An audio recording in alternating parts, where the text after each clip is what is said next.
கர்த்தருக்கு ஸ்தோத்திரம். இந்த நாள் தேன் துளி நிகழ்ச்சியிலே உங்கள் யாவரையும் மீண்டும் சந்திப்பதில் அதிக மகிழ்ச்சி அடைகிறேன். வேதத்தில் காணப்பட்டதான எண்ணிக்கைகளிலே 40 என்கிறதான எண்ணிக்கை அதிக அளவில் வேதத்தில் காணப்படுகிறது. அதில் நேற்றைய தினத்தில் நோவாவின் காலத்தில் 40 நாள் மழை பெய்தது என்று பார்க்கிறோம்.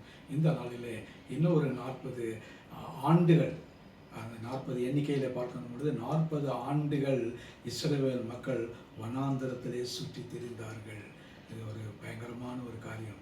இஸ்ரவேல் மக்களுக்கு கானானை அவர் கொடுப்பேன் என்று வாக்கு கொடுத்தார். ஆனால் அவருடைய முரட்டாட்டத்தின் மூலமாக கீழ்ப்படியாமையினால் நடந்ததான ஒரு காரியம் என்னவென்று பார்த்தால், அவர்கள் அந்த வனாந்தரத்தையே சுற்றி சுற்றி சுற்றி வந்து கொண்டிருந்தார்கள். அவர்கள் எளிதாக அந்த கானானை சுதந்திரிக்க முடியும். ஷார்ட்கட்டில் போனால் 2 நாளில் கானானை பிடித்திருக்கலாம். ஆனால் அவர்களுக்கு தேவனுடைய கோபம் இருந்தது. தேவனுக்கு கீழ்ப்படியாமல் இருந்தாங்க. ஆகவே 40 ஆண்டுகள் தேவைப்பட்டது. இந்த 40 ஆண்டுகளை பார்க்கின்ற வேளையில் நம்முடைய வாழ்க்கையில் கூட கர்த்தருடைய வார்த்தைக்கு கீழ்ப்படியவர்களாய் காணப்பட வேண்டும். கர்த்தர் நமக்கு வைத்திருக்கிறதான காரியத்தை நாம் பொறுமையாக நாம் கடைபிடிக்கத்தக்கதான நிலையில் இருக்கும் பொழுது சீக்கிரத்திலே கொடுப்பார்.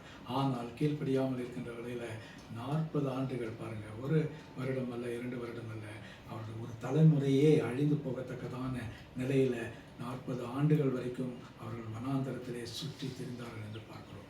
ஆனாலும் நம்முடைய தேவன் இரக்கமுள்ள தேவன். அவர்களுடைய ஆடைகள் பழுதடையவில்லை, பாதரட்சிகள் பழையவில்லை. ஆனாலும் அவருடைய தேவைகளை சந்தித்தார். மன்னாவை கொடுத்தார், காடையை கொடுத்தார், போஷித்தார், தண்ணீரை கொடுத்தார். அந்த 6 லட்சம் மக்களுக்கு கர்த்தர் போஷித்தார் என்று பார்க்கிறோம். ஆகவே இந்த நீண்ட பயணத்தில் பார்க்கின்ற வேளையில் இஸ்ரவேல் மக்களுக்கு ஒரு நல்ல பாடத்தை கற்றுக் கொடுத்தார். அவர்கள் கீழ்ப்படிய வேண்டும், தேவனுக்கு கோபம் ஊட்டக்கூடாது. அப்படிப்பட்டதான நிலையில் இருக்குது. இன்றைக்கு கூட நாமும் கூட கர்த்தருக்கு கீழ்ப்படிய வேண்டும், அவரை கோபப்படுத்தக்கூடாது. எல்லா காரியங்களிலும் இணங்கி செல்லக்கூடியவர்களாக இருந்தால் நாம் போகக்கூடிய இடங்களை சீக்கிரமாய் கடந்து போவோம். நீண்ட நாள் அலைய வேண்டிய அவசியம் இல்லை. கர்த்தர் நம்மை ஆசீர்வதிப்பதாக. இந்த நாளுக்காக துதிப்போம், ஜெபிப்போம். நல்ல ஆண்டவரே, இஸ்ரவேல் மக்கள் 40 ஆண்டுகள் சுற்றி அலைந்து அதன் பின்பு வாக்குத்தத்தமான இடத்தை அவர்கள் சுதந்திரித்தார்கள் என்று பார்க்கிறோம்.